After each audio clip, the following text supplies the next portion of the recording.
Channel my self Prachi and होने वाली CMA Prachi. Guys हम लोग सीएफआर सब्जेक्ट का सीएमए फाइनल का आज पेपर डिस्कशन करने वाले हैं और आज हम लोग कंटिन्यू करने वाले ही वीडियो को जो कि हमारा सस्टेनेबिलिटी डेवलपमेंट और ट्रिपल बॉटम लाइन चल रहा था, तो वो चैप्टर को कंटिन्यू करेंगे और ये उसका सेकंड लेक्चर है। आई होप आपने पहला लेक्चर देखा होगा। तो गाइस क्या आप एक्साइटेड है? तो चलो वीडियो को स्टार्ट करते हैं। Let's get started. गाइस देखो मैं आपको थोड़ा सा रिवीजन करा देती हूँ कि हमने पढ़ा था कि सस्टेनेबिलिटी रिपोर्टिंग क्या होती है। ठीक है, तो जिसमें अपन पीपल प्लैनेट और प्रॉफिट के बारे में सोचे उसको बोलते हैं। और अगर आपको वर्डिंग्स लिखना रहेगा एग्जाम में तो आप लिखना sustainability is a balance act where business decision takes into account the impact they may be have in various aspect of sustainability include a economical viability of a business। ठीक है, ये include करता है, ये ओनली नहीं रहता है। Economic मतलब पैसे, पैसे कमाना ही सब कुछ नहीं होता है गाइस। पीपल, उनके इमोशंस, प्लैनेट, उनका इन्वायरमेंट, प्रॉफिट, सब कुछ मैटर करता है। ठीक है गाइस, इसीलिए ये लाइन लिखना आप सस्टेनेबिलिटी से लेके बिजनेस तक का, और ये 3 पॉइंट लिखना और फिर ये ऐसे थोड़ा एलॉबरेट करके लिख देना कि अपन सोशल में क्या देखते हैं कि मेंटेन करना एक म्यूचुअल रिलेशनशिप कम्युनिटी के साथ। ठीक है, फिर एनवायरनमेंट में क्या करते हैं कि अपन रिसोर्स वहीं से लेते हैं तो हम उनको कुछ सर्विसेज प्रोवाइड कर दे, और इकोनॉमिक तो हमारा अल्टीमेट होता है ये बिजनेस एफिशिएंसी, प्रोडक्टिविटी और प्रॉफिट। तो ठीक है गाइस, उसके बाद फिर ये सब हिस्ट्री वगैरह थी। काम की बात मैं बता रही हूँ क्या क्या लिखना है एग्जाम में। अगर ये आएगा ना, इसके ऊपर शॉर्ट नोट आया तो फिर आप क्या लिखोगे एग्जाम में? तो लिखना कि best known framework for voluntary reporting of environmental and social performance by the business and other organization. ठीक है गाइस, ये वर्ड्स लिख देना और लिख देना कि मटेरियलिटी के ऊपर काम करता है ये। और मटेरियलिटी क्या होती है कि रिजनेबल दो तुम समान चीज, मतलब can reasonable be consider important for reflecting the organization economic environment. मतलब वो रिजनेबल होना चाहिए कि वो रिफ्लेक्ट कर सके ऑर्गेनाइजेशन को तीनों एस्पेक्ट्स में। ठीक है, फिर उसके बेनिफिट्स था कुछ कुछ ऐसे ही, आप अपने मन से भी लिख सकते हो। और कि इन्वायरमेंट अच्छा रहेगा तो हम लोग को हमारी goodwill, brand value, brand loyalty, benchmarking अच्छे से कर पाएंगे, लिंकेज अच्छा होगा, अंडरस्टैंडिंग अच्छी रहेगी रिस्क और अपॉर्चुनिटीज में। ये सब लिख देना। ठीक है, फिर अपन पढ़े थे concept of triple bottom line. Guys triple bottom line कुछ नहीं होता यार, बहुत ईजी है। देखो यार, हमारी जो मकसद होता है, ऐसे ये हमारा शीट बनता है, इनकम स्टेटमेंट बना फॉर एग्जांपल, तो यहाँ पर अपना प्रॉफिट रहता है या इनकम रहता है व्हाटएवर। ठीक है, कुल मिला के कमाई रहती है ना, तो इसके नीचे आप जब दो बना देते हो, ठीक है ठीक है, तो ये जो दो बन जाता है ना, एक सोशल रहता है और एक इन्वायरमेंटल रहता है। ठीक है गाइस, इसमें एक एम्प्लॉई आते हैं और ये सोसाइटी एज अ होल आती है, इन्वायरमेंट आता है, एटमॉस्फेयर आता है, उसी को ट्रिपल बॉटम लाइन बोलते हैं। अब आप बोलोगे मैम ये सब एग्जाम में थोड़ी ना लिखेंगे, आप एग्जाम ओरिएंटेड बताइए करके। बिल्कुल यार, सही बात है, एकदम सही बोल रहे हो तुम। तो उसके लिए यहाँ पर लाइन लिखी हुई है, यहाँ पे जो लाइन लिखी है उसको प्रिंट मार के आ जाना, समझा तो मैं दी हूँ तुमको। ठीक है, क्या लिखोगे? ट्रिपल बॉटम लाइन जो रहती है वो ट्रेडिशनल रिपोर्टिंग फ्रेमवर्क है, यहाँ तक लिखना। फिर क्या लिखोगे? जो ट्रिपल बॉटम लाइन है ना, वो अपन को क्या करती है, the concept of triple bottom line जो है वो स्टेट करता है कि रिपोर्टिंग करे अपन, जिसमें अपन इनकॉर्पोरेट करे सोशल, इन्वायरमेंटल और फाइनेंशियल परफॉर्मेंस ऑफ ऑर्गेनाइजेशन। ठीक है गाइस, रिपोर्टिंग करने बोलता है, ये तीनों चीज के बारे में सोचो कम से कम, ये बोलता है वो। ठीक है, उसके बाद फिर आप ये लिखना कि बॉटम लाइन क्या बताती है, इनकम स्टेटमेंट। सेकंड बॉटम क्या बताता है, पीपल। और थर्ड बॉटम क्या बताता है, प्लैनेट। ठीक है, तो ओवरऑल आपको अगर शॉर्ट नोट में भी आ गया तो इतना लिखोगे तो मोर देन सफिशिएंट है। फिर अपन अगर बेनिफिट्स पूछेगा तो बेनिफिट्स पढ़ाती हूँ। आज का टॉपिक यहीं से स्टार्ट हो रहा है हमारा नया, इससे पहले तक का रिवीजन था। ठीक है गाइस, आई होप आप लोग को समझ में आ रहा होगा। अगर आपको ऐसे अभी तक नहीं देखे हो ना तो सीक्वेंस में देखना, सारी चीजें अच्छे से समझ में आएगी। ठीक है गाइस, तो चलो वीडियो को स्टार्ट करते हैं। Let's get started. ठीक है, benefits of triple bottom line. तो यार फायदे क्या हो गए इसके? फायदे ये क्या है, देखो, इन्हांस करेगा अपनी सोशल एंड ब्रांड। इसके अंदर अंदर का तो आप खुद ही लिख सकते हैं। देखो ये ना थोड़ा सोशल साइंस टाइप का सब्जेक्ट है, ईवीएस ईवीएस पढ़ते हैं ना, वैसा टाइप का टॉपिक है। तो इसमें ना अपन खुद खुद खुद भी लिख सकते हैं कुछ, तो आप बस ना की पॉइंट्स याद कर लो, बाकी अपने से हो जाएगा। ठीक है, बट फिर भी मैं अंदर का बताऊंगी, पहले मैं की पॉइंट्स डिस्कस कर लेती हूँ। ठीक है, सबसे पहले enhancement of reputation and brand. Guys आप खुद ही सोचो कि अगर आप सबके बारे में सोचोगे तो खुद ही उन लोग आपके बारे में सोचेंगे ना। ठीक है, security and social license to operate. Security and social license मतलब गाइस हम लोग को लाइसेंस मिलता है किसी चीज का, तो वो गलत इस्तेमाल करने के लिए तो नहीं मिलता ना, हमको उसका सही इस्तेमाल करना चाहिए। ठीक है, तो उसके उसकी सिक्योरिटी हो जाएगी। जब आप खुद अच्छे अच्छे काम करोगे तो जो लाइसेंस देने वाला है वो खुद प्राउड फील करेगा कि हाँ यार मैंने सही किया, देख के। ठीक है। उसके बाद फिर attraction and retention of high calibre employees. देखो यार, एम्प्लॉयी जो रहते हैं ना वो लोग ना ऐसे मतलब हमारे एसेट होते हैं हमारे बिज़नेस के, ठीक है। मतलब अगर एम्प्लॉयी है तो बिज़नेस है, उनके बिना हमारा बिज़नेस कुछ भी नहीं है, ठीक है। वो लोग बहुत इंपॉर्टेंट होते हैं हमारे हमारे बिज़नेस चलाने के लिए, क्योंकि यार एक ही की काम सबको कहाँ सिखाते रहेंगे हम लोग। एक इंसान को सिखा दिया, अब वो अच्छे से है हमारे साथ, और क्या चाहिए। तो रिटेंशन हो गया।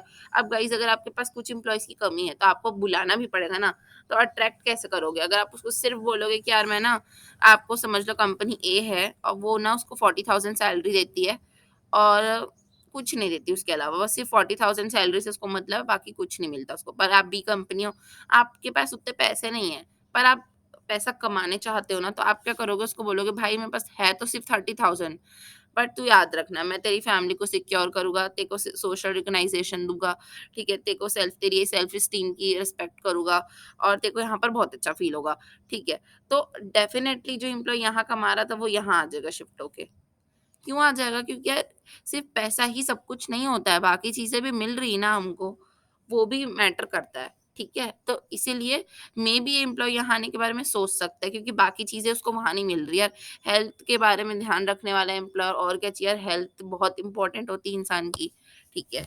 तो इसीलिए एम्प्लॉयी के पास एक बहुत बड़ी ऑप्शन आ जाएगा कि यार वो कहाँ रहे, मतलब दोनों जगह पे रहने के लिए उसको चूज़ करना पड़ेगा। ठीक है, तो आप अट्रैक्ट भी कर सकते हो और रिटेन भी कर सकते हो अपनी एम्प्लॉयी। आपके एम्प्लॉयी आपको छोड़ के ही नहीं जाएगी, आप उनको खुश रखो ना, क्यों जाएगा कोई छोड़ के? ठीक है। Improved access to investor markets. यार देखो, अपना एक्सेस अपने आप ना मार्केट से अच्छा हो जाएगा, मतलब एक्सेस अच्छा हो जाएगा। जैसे-जैसे ना देखो, a growing number of investor including the environmental and social factor they are decision making process. जब अपन डिसीजन लेते हैं ना, तो अपन को उस डिसीजन मेकिंग प्रोसेस में ना सोशल को और बाकी फैक्टर्स को भी ध्यान में रखना चाहिए। ठीक है। The growth in social responsible investment and share holder activism is evidence of it. ठीक है। और अगर आपकी ग्रोथ होगी ना, तो आपको खुद ही पता चल जाएगा कि हाँ, इस सोसाइटी की वजह से ग्रोथ हुई है करके। ठीक है गाइस। उसके नेक्स्ट पॉइंट है हमारा establishment position of preferred preferred supplier. आपको ना खुद ही ऐसा महसूस होगा कि यार मैं मार्केट में ना बहुत अच्छा सप्लायर की तरह हूँ, क्योंकि ना आप कम्युनिकेशन अच्छे से रखोगे अपने स्टेक होल्डर ग्रुप से। देखो यार, कम्युनिकेशन कैसे रखोगे? जब आप सोशल फैक्टर के बारे में सोचोगे, ठीक है? इन्वायरमेंटल इश्यू से जब आप ऊपर उठोगे, तब जाके तब सोशल सोचोगे ना। अब देखो, आप आपके दिमाग में सिर्फ ये भरा है कि मेरे को बस पैसे कमाना है, पैसे कमाना है, पैसे कमाना है, पैसे कमाना है। तो गाइस, आप सब सामान का रेट अपने आप ही ना कम नहीं रख पाओगे। आपको जल्दी से जल्दी पैसे कमाना है ना, तो अपने आप आपके अंदर से आएगा क्या, रेट ज़्यादा से ज़्यादा रख, जल्दी-जल्दी प्रॉफिट होगा करके। आप उस समय भूल जाओगे कि यार, कि जिस इंसान को ज़रूरत है वो तो नहीं खरीद पा रहा आपका सामान, है ना? और उस वजह से आप धीरे-धीरे कस्टमर लॉस करते जाओगे। पता है, आपके पास सिर्फ़ कुछ कस्टमर आ जाएँगे जो लोग आपकी सामान को अफ़ोर्ड कर सकते हैं। बाकी कस्टमर चले जाएँगे आपको छोड़ के, क्योंकि उन लोग वही चीज़ को अफ़ोर्ड ही नहीं कर पा रहे, क्योंकि आप प्राइस इतना हाई रख दिए हो। बट अब जब सोशल चीज़ों के बारे में सोचोगे, तो फिर आपको खुद ही रहेगा कि यार रीज़नेबल प्राइस रखना चाहिए। एटलीस्ट सब कोई एक्सेस कर सके इतना तो हो, मतलब ऐसा नहीं है कि प्रॉफ़िट नहीं कमाना है, प्रॉफ़िट कमाना है। बट रीज़नेबल चीज़ों को मतलब रीज़नेबल प्रॉफ़िट कमाओगे, तो आपका एक एम्प्लॉयी अगर आपको एक कस्टमर अगर आपको ₹100 कमा के दे रहा है, तो वही आपके 5 कस्टमर आपको ₹100 कमा के देंगे और आपको 5 के साथ रिलेशनशिप बन जाएगी। तो कौन-सा बेटर है? ठीक है? तो इसलिए सोसाइटी के बारे में भी सोचना ज़रूरी है, और ऐसे करके हमको बेनिफिट मिलता है। Reduction in risk profile. यार रिस्क प्रोफाइल कम हो जाती है। कैसे रिस्क प्रोफाइल कम हो जाएगी? कि देखो, अगर जैसे अपन लाइसेंस वाला पॉइंट पढ़े थे, तो यार लाइसेंस वाला भी आप देखो ना, कि अगर आप अच्छे काम करोगे तो आपका लाइसेंस क्यों लेगा कोई? ठीक है? वैसे इसमें जो लैंग्वेज दी है उससे बता देती हूँ आपको। There is an expand body of evidence to suggest that the performance in respect of economic, social and environmental factor has capacity to affect the view of market participate about the company exposure to and management of risk. A triple bottom line reporting enable the company to demonstrate its commitments to effective managing such factors and and to communicate the performance in area. देखो यार, तुम commitment करोगे तो तुमको क्या रहेगा कि उसके ऊपर तो मुझे खड़ा उतरना ही है। अगर मैं कमिटेड हूँ, तो फिर अगर मैं किसी चीज़ को लेके कमिटेड हूँ कि हाँ, मेरे को ये गोल अचीव करना है, तो करना ही पड़ेगा यार। तो उसका रिस्क अपने आप कम हो जाता है। जैसे ही आप सोसाइटी एनवायरनमेंट के बारे में सोचोगे ना, तो धीरे धीरे उन लोग भी आपको सपोर्ट करना स्टार्ट कर देंगे। ठीक है? इसलिए बहुत इंपॉर्टेंट रोल प्ले करता है किसी भी मैनेजमेंट स्ट्रेटेजी में। ठीक है? उसके बाद फिर identification of political cost saving. कैसे ये potential sorry sorry sorry sorry identification of potential cost saving, कैसे पोटेंशियल कॉस्ट को सेव करता है ये। देखो जो ट्रिपल बॉटम लाइन है ना वो रिपोर्ट करता है involving the collection and analyze the data on resource of material usage and assessment of business process. For example, this can be enable company to better identify the opportunity for cost saving and more effective use of resources. And देखो यार guys, potential cost saving कैसे करोगे कि आपको opportunities मिलेगी बहुत सारी। Society ही तो अपॉर्चुनिटीज देती है ना, आप अकेले तो बिजनेस नहीं कर सकते। ठीक है, तो सोसाइटी आपको अपॉर्चुनिटी देगी और फिर आप अपने रिसोर्सेज को इफेक्टिव यूज कर पाओगे, तो आपको फायदा होगा ही। ठीक है, next, increased scope for innovation. Innovation के लिए कैसे स्कोप बढ़ता है, तो देखो the development of innovation product and services are facilitated through the R&D activities and expectations of share holder. देखो गाइस, आपको अगर इनोवेशन करना है ना, तो आप स्टेक होल्डर की जब तक एक्सपेक्टेशन फुलफिल नहीं करोगे तो आप बिजनेस ग्रो कैसे करोगे। देखो जैसे कि फॉर एग्जांपल कोई भी नई चीज आई मार्केट में, ट्रेंड में कुछ नया आया, या फिर कुछ नई भी नहीं आया, तो आप अगर कुछ नया ला के दोगे उनको, तो उनकी एक्सपेक्टेशन अपने आप फुलफिल होगी, और जैसी उनकी एक्सपेक्टेशंस फुलफिल होगी वो आपके साथ हमेशा कनेक्टेड फील करेंगे। ठीक है, तो अल्टीमेटली आपकी ग्रोथ होगी। ठीक है, जो लोग नई नई चीजें ला ला के देते हैं ना, उनके पास ही ज्यादा से ज्यादा कस्टमर टिक पाते हैं। ठीक है, अगर वही आप पुराना पुराना देते रहोगे, कुछ रिसर्च डेवलपमेंट करोगे नहीं, तो अपने आप वो बोर हो जाएंगे। ठीक है, stakeholder need to be management focus. Stakeholder ही मैनेजमेंट का फोकस होना चाहिए, प्रॉफिट नहीं होना चाहिए। उनकी वेल्थ मैक्सिमाइज करोगे ना आप, तो खुद से आपका फायदा होगा। ठीक है, creation out of sound basis of stakeholder dialogues, publication of uh, publication of triple bottom line reporting provides a powerful platform for engaging a dialogue with stakeholder। देखो गाइस, अगर देखो ये बहुत अच्छा लाइन लिखा है, इसमें ये लिखा है कि अगर अपन क्या करेंगे, रिपोर्ट तैयार करेंगे TBL की तरह, मतलब TBL को ध्यान में रखते हुए अगर अपन रिपोर्ट बनाएंगे या इसकी रिपोर्ट बनाएंगे, तो उस केस में ना स्टेक होल्डर अगर आपको आके कुछ भी बोलेगा ना, तो आप उसको ये पेपर वर्क टाइप का दिखा सकते हो। देखो देखो ऐसा टाइप का, मतलब इससे क्या होगा कि जो स्टेक होल्डर है ना, उसको उसका मुंह बंद करा सकते हैं, ऐसा भी कह सकते हैं अपन। देखो क्योंकि TBL में तो आपने क्या सोचा अपने बारे में, सोसाइटी के बारे में, इन्वायरमेंट के बारे में, जब आपने तीनों के बारे में सोचा है, तो मतलब आप तो सही हो।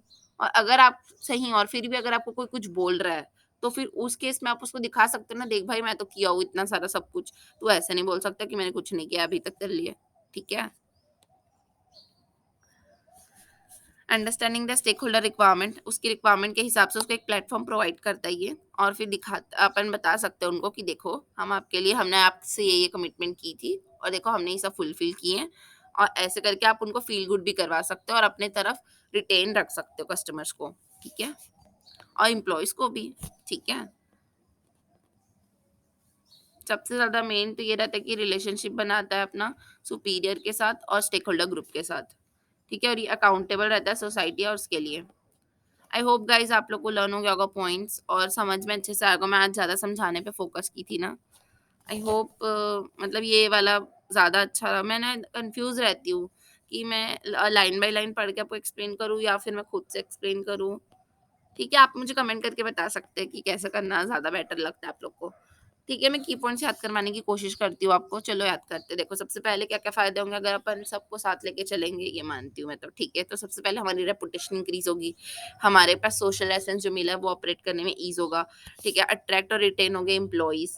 ठीक है, इम्प्रूव होगा अपना इन्वेस्टर मार्केट। ठीक है, फिर इस्टेब्लिश कर सकते हैं अपन एक अच्छा खासा सप्लायर की तरह। रिस्क अपने आप कम हो जाएगा। ठीक है, कॉस्ट अपनी सेव हो जाएगी।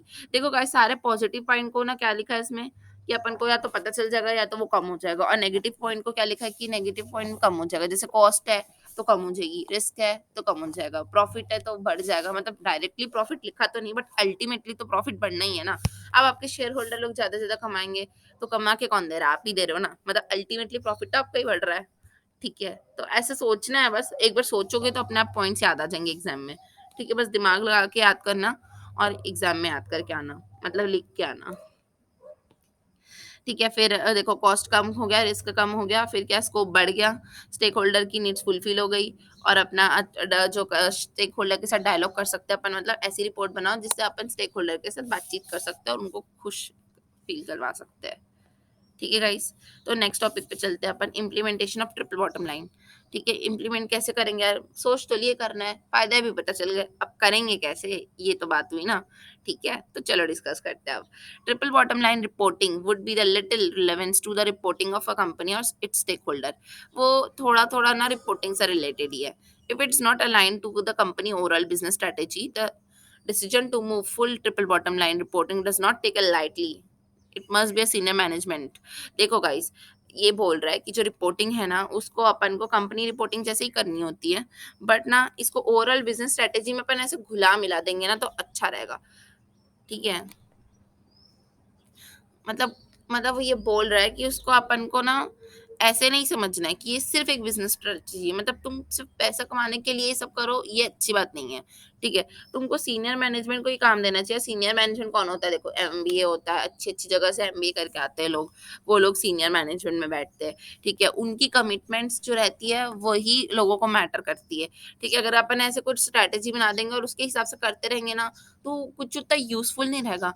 बट अगर जैसे फॉर एग्जांपल, बहुत मस्त एग्जांपल है, देखो जैसे कि अगर आप किसी को बोल के आ गए कि हाँ हाँ मैं करके दिखाऊंगा ये करके, तो आपकी बातों का वैल्यू उतना ज्यादा है कि आपके घर वाले, आपके घर के सबसे बड़े सदस्य बोलेंगे कि हाँ हमारी फैमिली करके दिखाएगी, तो वो ज्यादा बेटर रहेगा। सोचो, सीनियर मेंबर जब बोलता है तो उस बात का वजन ही ज्यादा होता है खुद से। ठीक है, तो वैसे ही अगर senior management triple bottom line reporting की कमिटमेंट करेगा तो वो ज्यादा वैल्यूएबल रहेगी, और जितनी वैल्यूएबल रहेगी उतनी बेनिफिशियल भी रहेगी। ठीक है, तो इसलिए वो कोई मैनेजमेंट की ओवरऑल बिजनेस स्ट्रेटेजी नहीं है, बल्कि वो एक सीनियर मैनेजमेंट की कमिटमेंट है, ऐसे मानो। ठीक है, फिर स्ट्रेटेजी कैसे बनाएंगे, अब अपन सोच तो लिए कि अपन को कमिटमेंट देना है, अपने जो बॉस है कमिटमेंट भी दे दी कंपनी के। ठीक है, अब क्या करेंगे, स्ट्रेटेजी बनाएंगे। कैसे बनाओगे स्ट्रेटेजी, तो critical issue for consideration in development and implementation of triple bottom line report includes clear definition of role. सबसे पहले तो अपन को क्लैरिफाई करना पड़ेगा कि हमारा डेफिनेशन क्या है, मतलब हमारा ट्रिपल बॉटम लाइन से एक मतलब क्या है, और हमारा बिजनेस स्ट्रेटेजी और उसका ऑब्जेक्टिव क्या है। ठीक है, एकदम दिमाग लगा के सोचो ना, अगर अपन को ट्रिपल बॉटम लाइन करना है तो अपन को पहले यही तो देखना पड़ेगा कि ट्रिपल बॉटम लाइन होता क्या है।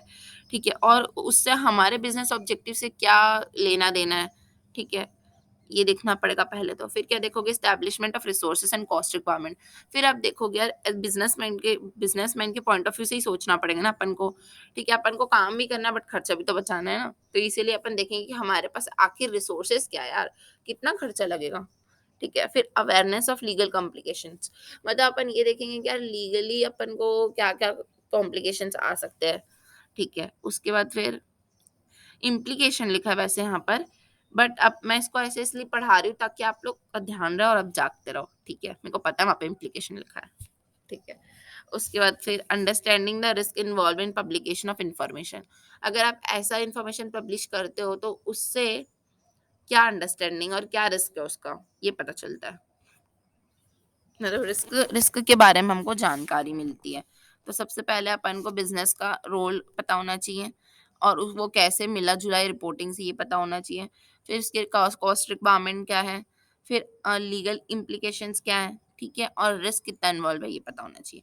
तभी अपन कोई काम करते हैं। यार एकदम नॉर्मल सी चीज़ है, जैसे कि मैं आपको ना इसको याद कराने का तो एकदम निंजा टेक्निक हमारा सीएमए ही है। देखो गाइस, अगर अपन को सीएमए करना था तो अपन सबसे पहले सोचे ना, आखिर सीएमए होता क्या है यार, और सीएम में बन जाऊँगा तो मेरे को क्या मिलेगा? ये सोचोगे, हर कोई सोचता है। फिर आप सोचोगे करने के लिए कितना पैसा लगेगा?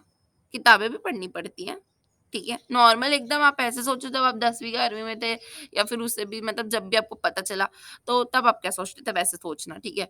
फिर आप सोचोगे, मतलब अब तो बिज़नेस में तो लीगल वाली झंझटें होती हैं, आप अपने पढ़ाई-लिखाई में तो होती नहीं, तो ये पॉइंट को तुम ऐसे ही मान लो बस, ठीक है? उसके फिर नेक्स्ट पॉइंट, लास्ट पॉइंट ये है कि ये अगर नहीं क्लियर हुआ तो क्या होगा? क्लियर हो गया तो क्या होगा? उसके पीछे का रिस्क अपन देखते हैं। ठीक है गाइस? तो ऐसे याद करो कि स्ट्रैटेजी को इम्प्लीमेंट कैसे करोगे, ठीक है? तो स्ट्रैटेजी फॉर इम्प्लीमेंट अपन ऐसे सोचते हैं, ठीक है? अब आगे की चैलेंजेस, हमारे सामने चैलेंजेस क्या-क्या आते हैं सब करते समय, ठीक है? मतलब ब्रेकर्स, जब अपन सीएमए बन रहे हैं, ठीक है गाइस? तो ये बात बहुत ध्यान से सुनना कि अपन को सीएमए फाइनल अगर क्लियर करना है, तो यार आसान नहीं होगा रास्ता। ठीक है? हर किसी की ज़िंदगी में हर्डल्स होते हैं। किसी को फाइनेंशियल प्रॉब्लम होती है, किसी को कुछ ना कुछ अलग प्रॉब्लम होती है। ऐसे कभी मत सोचना कि यार उसके पास पैसे हैं तो उसके पास प्रॉब्लम्स नहीं है। प्रॉब्लम सबके पास होती है, बट प्रॉब्लम का डेफिनिशन अलग होता है सबके पास, ठीक है? तो जैसे अपन को सीएमए फाइनल करने के लिए बहुत सारे ब्रेकर को क्रॉस करने पड़ेंगे, वैसे ही हम लोग को अगर ये ट्रिपल बॉटम लाइन का रिपोर्टिंग करना है, तो उसके लिए बहुत सारे चैलेंजेस फेस करने पड़ेंगे। हम लोग को बस वॉरियर बन के हर ब्रेकर को क्रॉस करके बोलना है, कितनी भी प्रॉब्लम ला दो, हम तो हमारे गोल को अचीव करके रहेंगे। ये सोचना है अपन को बस। ठीक है गाइस? Stay motivated. भूल से मेरे अंदर का मोटिवेशन जाग जाता, मैं तुम लोग को मोटिवेट कर देती हूँ। ठीक है? तो देखो, awareness of relevant issue associated with triple bottom line. देखो, सबसे पहले तो अपन को अवेयरनेस फैलानी पड़ेगी, ठीक है? अगर अपन कोई बिजनेस में काम करते ना यार, तो अकेले नहीं करते, हमारे साथ लोग होते हैं और उनको पता होना बहुत ज़रूरी है कि हम ये क्यों कर रहे हैं, ठीक है? फिर understanding the stakeholder requirement. उसके बाद हमको ये जानना होता है कि यार जिसके लिए कर रहे हो वो क्या चाहता है, ठीक है? जो भी अपन कर रहे हो उसके लिए आखिर वो चाहता क्या है, ठीक है? उसके बाद फिर aligning the triple bottom line reporting with objective and risk. उसके फिर अपन को उसको अलाइन करना पड़ेगा यार, अपने ऑब्जेक्टिव से अपोजिट काम नहीं कर सकते। जैसे कि समझ लो कि आपका बिजनेस है जोमेटो। जोमेटो है, समझ लो, ठीक है? आप जोमेटो वाले हो और आप लोग क्या करते हो, खाना डिलीवरी करते हो। तो आप ये नहीं बोलोगे कि मैं ना सोशल सर्विस के लिए आज से किताबें डिलीवरी करूंगा। अपोज़िट हो जाएगा, किताबें भी ज़रूरी है, खाना भी ज़रूरी है, बट आपके बिज़नेस से जुड़ा हुआ भी तो होना चाहिए ना। आप खाना डिलीवर करते हो तो यार कंसेशनल प्राइस में, या जो खाने की डिलीवरी या फिर जो नहीं, जिनके कस्टमर्स नहीं मिल पाते, वो खाना आप अपने गरीब बच्चों को खिला दो, या अगर जब एक्स्ट्रा बन जाता है, वैसे एक्स्ट्रा कैसे बनेगा? हाँ, मतलब जिन होटल में एक्स्ट्रा खाना बच जाता है, उन लोग को बोलो कि यार खाना बचने से हमको पता है, हम डिलीवर करेंगे, जो जिनके पास खाना अफ़ोर्ड करने के लिए पैसे नहीं है उनको। ठीक है? तो ऐसे अपन को अपने ऑब्जेक्टिव के साथ रिपोर्टिंग को क्या करना पड़ता है, अलाइन करना पड़ता है, ठीक है? एंड रिस्क को भी, रिस्क भी साथ-साथ चलता है, ठीक है? रिस्क कहीं हमको छोड़ के नहीं जाएगा, हमेशा हमारे साथ रहेगा वो तो, ठीक है? उसको अपना भाई बना लो, रिस्क तू तो रहेगा ही यार, तेरे को ही तो ओवरकम करना है हमको, ठीक है? उसके बाद फिर determining and measuring performance indicators. यार देखो, कोई भी चीज़ का ना अपन को एक इंडिकेटर अपन को खुद सेट करना पड़ता है। ठीक है? जैसे कि अगर कोई भी काम कर रहे हैं अपन, ये ज़रूरी नहीं कि सिर्फ़ इसी में, आप कोई भी चीज़ का एग्ज़ाम्पल ले सकते हो।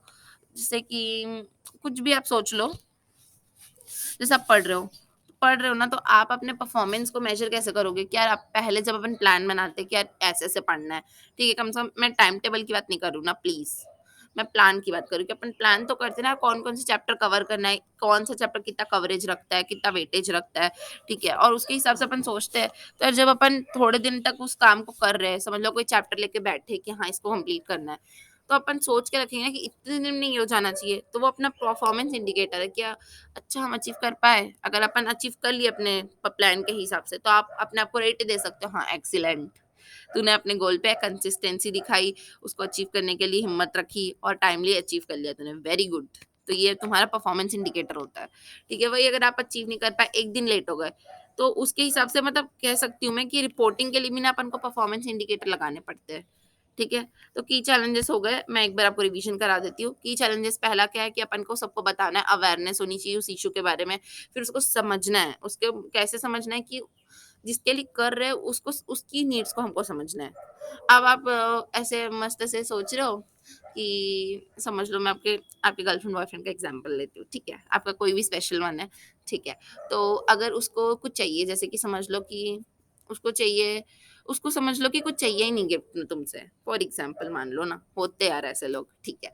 तो समझ लो उसको कुछ नहीं चाहिए तुमसे, बट यार तुम उसको कुछ भी ले जाके दोगे, जैसे रोज़ दिए ले जाके, ठीक है? अब उसको तो नहीं चाहिए ना, अब तुम दे रहे हो, तो उसको उतनी वैल्यू नहीं होगी उस चीज़ की, क्योंकि उसको तो नहीं चाहिए था कुछ भी, तुम दे रहे हो ना उसको, तो उतनी ज़्यादा वो वैल्यू नहीं कर पाएगी शायद उस चीज़ की, ठीक है? बट वही अगर तुम उससे पूछो, यार सच में तू क्या चाहती करके, तो हो सकता है वो तुमको बोले कि यार मैं तो सिर्फ़ प्यार चाहती हूँ तुमसे करके, ठीक है।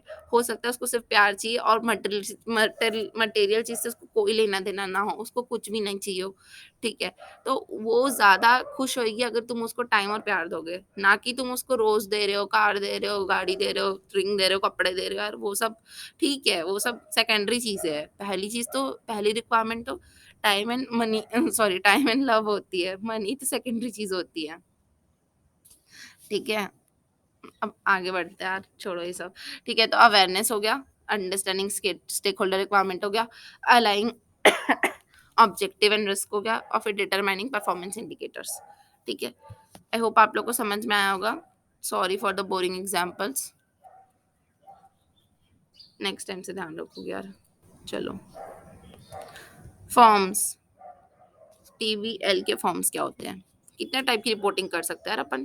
तो देखो, the number of options ranging from inclusion of minimal information with in the statutory reporting. देखो यार, खुद से करना और गवर्नमेंट से करवाना, government in the sense CSR activities वगैरह होती है, तो है ना, तो वो तो मैंडेटरीज होती है, तो खुद से कर लो यार, या फिर वो वहां तक पहुंचते तक बहुत सारे हमारे पास ऑप्शंस होते हैं कि हम लोग अलग अलग टाइप की रिपोर्टिंग कर सकते हैं। ठीक है, तो चूज़ करना हमारी कंपनी डिसाइड करती है कि हमको कौन-सी रिपोर्टिंग हमको सूट करती है, हमको पसंद है। ठीक है, तो अपन आगे बढ़ते हैं।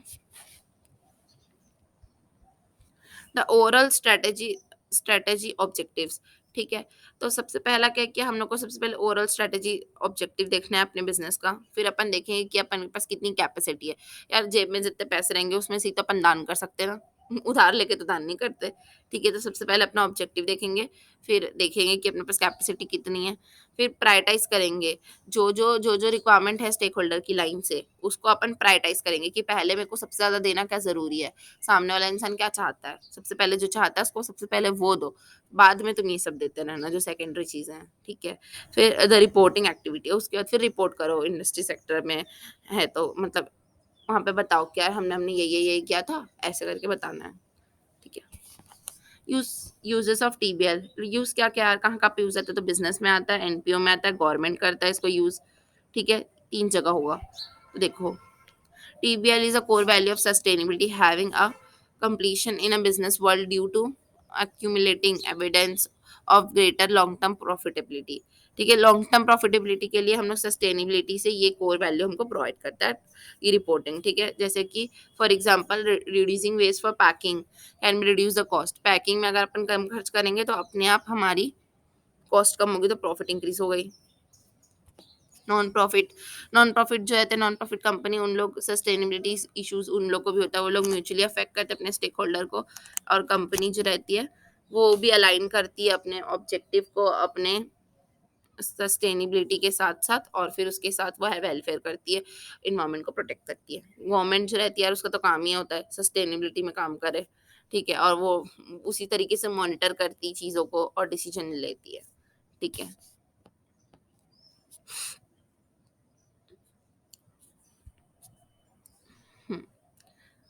Financial reporting, triple bottom line reporting, ठीक है, वर्सेस मतलब ये दोनों को कंपटीशन करवा रहे हैं, नॉर्मल रिपोर्टिंग और टीबीएल रिपोर्टिंग, आखिर आखिर आखिर वर्सेस फाइटिंग स्टार्ट। तो देखो, the original financial reporting proceeds that the triple bottom line reporting, the latter being just a few decade old. देखो, जो फाइनेंशियल रिपोर्टिंग है ना, उससे पहले आई थी, प्रीसीड्स द, मतलब पहले कौन आया था, पहले फाइनेंशियल आई थी, फिर कौन आई थी, ट्रिपल बॉटम लाइन आई थी थोड़े सालों बाद, ठीक है। नेचर क्या है इसका, ये नॉर्मल वाली रहती है ना कॉर्पोरेट रिपोर्टिंग, वो मैंडेटरी नेचर में रहती है, ठीक है गाइस, बट जो अपना टीबीएल रहता है वो मैंडेटरी नहीं होता, और इसमें अपन सोशल और इन्वायरमेंटल को भी साथ में लेके चलते हैं, और ये वॉलंटरी इन नेचर होता है, और ये सिर्फ फाइनेंस के बारे में सोचती है। फिर स्कोप क्या है, जो टीबीएल है वो ब्रॉडर है, ऑब्वियसली यार इसमें तीन चीज इंक्लूडेड है, ब्रॉडर होगी, और वो तो वाइडर है, ठीक है। उसके बाद फिर कंटेंट क्या रहता है, तो इन्फॉर्मेशन अपन टीबीएल में देते हैं डिफरेंट डिफरेंट नेचर्स के, जैसे कि जिसमें अपन मतलब ये ना इंक्लूसिव है फाइनेंशियल रिपोर्टिंग की, इसमें फाइनेंस भी आता है, इसमें सोसाइटी भी आती है, और इसमें इन्वायरमेंट भी आता है, तो ये बड़ी भी हुई और ये कंटेंट भी इसका ज़्यादा है, ठीक है। तो जो टीबीएल रिपोर्टिंग है वो इन्वायरमेंटल सोशल रिस्क देखती है, capacity of materiality in long term, financial position भी बताती है, ठीक है। और ये कंसिडरेशन अपन कहाँ से लेते हैं, फाइनेंशियल रिपोर्टिंग से ले सकते हैं। फिर चैलेंजेस, अभी तो पढ़ के आए चैलेंजेस, फिर आ गया यार, कैसे करता है। चलो आज गाइस चिंता मत करो, वीडियो खत्म होने वाली, लास्ट टॉपिक है आज के सेशन का, फिर नेक्स्ट वीडियो हम नेक्स्ट दिन बनाएंगे। ठीक है गाइस, चलो।